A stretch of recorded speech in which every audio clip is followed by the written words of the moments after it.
Pourquoi les Français ignorent à ce point leurs grands poètes? Quand je vous pose, et que je me pose également cette question, je n'entends nullement par là une fréquentation livresque. Il n'est pas question d'une fréquentation livresque. Je parle d'une fréquentation charnelle. Sur le moment, chers amis et compatriotes français,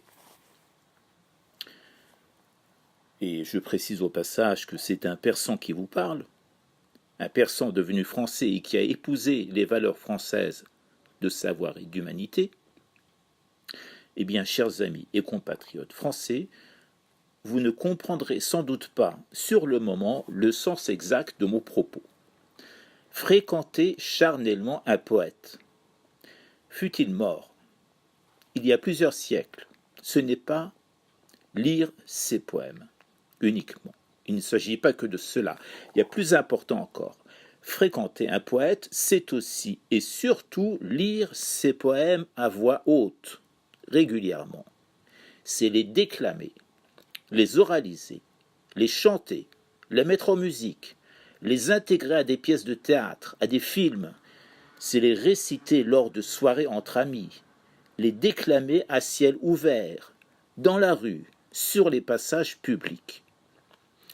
C'est les réciter lors de soirées poétiques où tout le public reprend les mêmes poèmes en chœur, parce que le public les connaît aussi et qui les a mémorisés. Ce rapport charnel dont je vous parle permet de garder vivante l'œuvre d'un poète. C'est continuer à faire vivre parmi nous les mots de François Villon, de Boileau, de Vigny, d'Hugo, de Baudelaire et de Rimbaud, de Verlaine et d'Aragon. Quand Ferrat chante Aragon, il prolonge son existence et permet que ces mots ne meurent pas. Tout ceci vous paraîtra peut-être outrancier ou bien irréalisable. Je n'ai fait pourtant, en tenant ces propos, rien d'autre que raconter comment les Iraniens aujourd'hui continuent encore à fréquenter leurs poètes. C'est ce qu'ils font aujourd'hui, en ce moment. Et cela va plus loin encore. Les Iraniens font des tombeaux et des mausolées de leurs grands poètes des lieux de pèlerinage.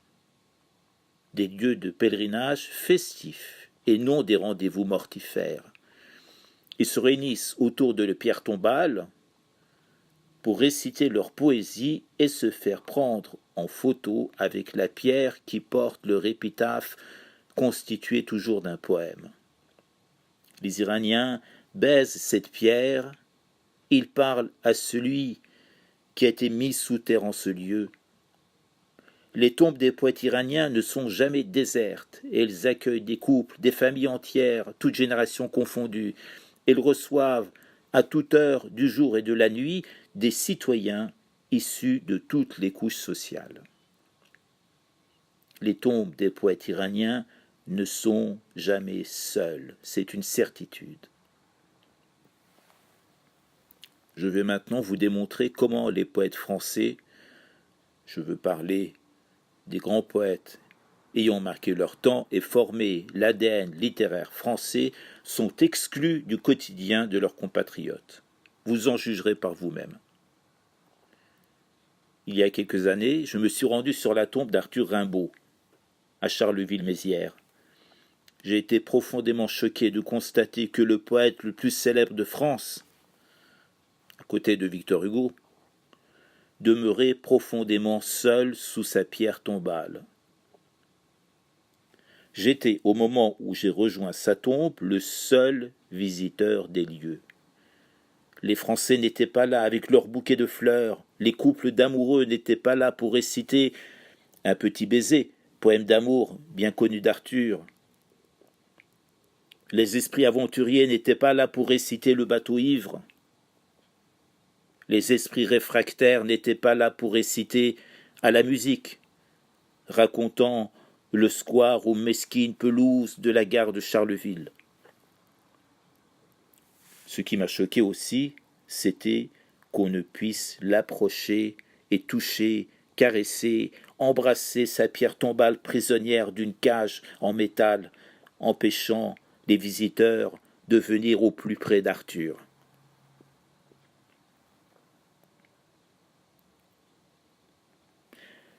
Arthur, l'homme du peuple, le révolté, le poète de chair et de sang, qui doit souffrir 1000 morts aujourd'hui depuis plus de 120 ans, à être si seul, sans personne avec qui partager sa poésie recluse, aujourd'hui, sur les rayons des bibliothèques et des librairies, sa sublime poésie demeurée muette par le silence et l'apathie de ses compatriotes.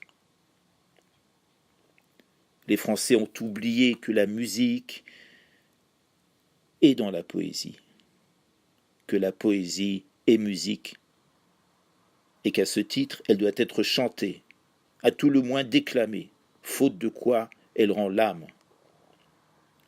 En Iran, il n'est pas de poésie digne de ce nom qui ne soit mise en musique par les plus grands compositeurs de ce pays et qui ne soit chantée par les plus grandes voix de ce pays.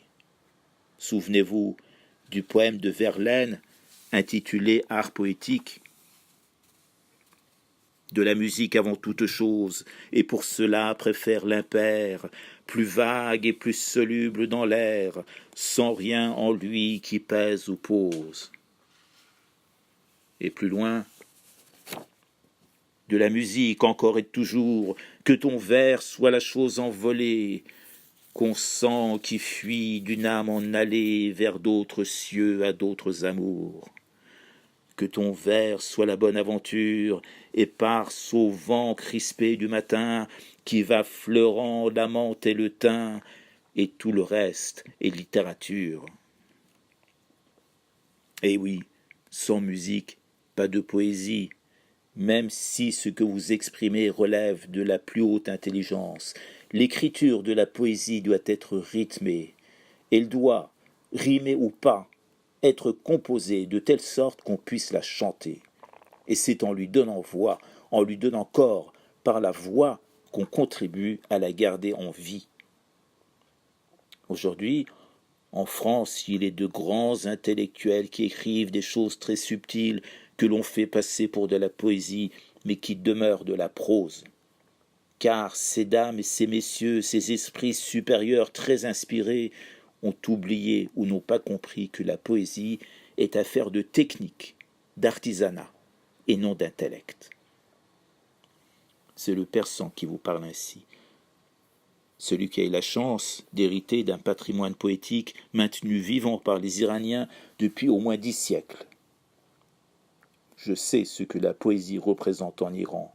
Je sais comment elle habite les Iraniens dans leur quotidien. Je sais comment elle les accompagne depuis le berceau jusqu'à la tombe. Et je sais comment, pour y avoir vécu longtemps, je sais comment la France a oublié ses poètes. Je sais qu'en France, le calendrier ne comporte pas de date anniversaire dédiée à tel ou tel poète. Et je sais que là où il existe en Iran une journée consacrée Ferdowsi, le grand poète national, il n'existe pas en France une seule journée consacrée à un des poètes ayant porté haut, de par le monde, les couleurs de la grande tradition littéraire française. Et je dis aux Français qu'il est temps qu'ils se réveillent eux-mêmes en premier, pour ensuite faire revivre tous ces grands poètes si longtemps oubliés, ceux-ci par les voix que je viens d'énumérer. Oubliez les vaines spéculations dans lesquelles vous vous êtes égarés depuis près d'un siècle. Ouvrez les yeux, car si la poésie est aujourd'hui en France le genre oublié, la responsabilité n'en revient pas au pouvoir public, comme beaucoup le prétendent, ni aux médias, comme beaucoup le prétendent, ni aux institutions diverses et variées qui financent les actions culturelles. La responsabilité revient avant tout à ceux qui ne veulent pas distinguer le vrai du faux. Je viens de vous exposer le vrai, je viens de vous désigner le faux, à vous de choisir à présent le bon chemin.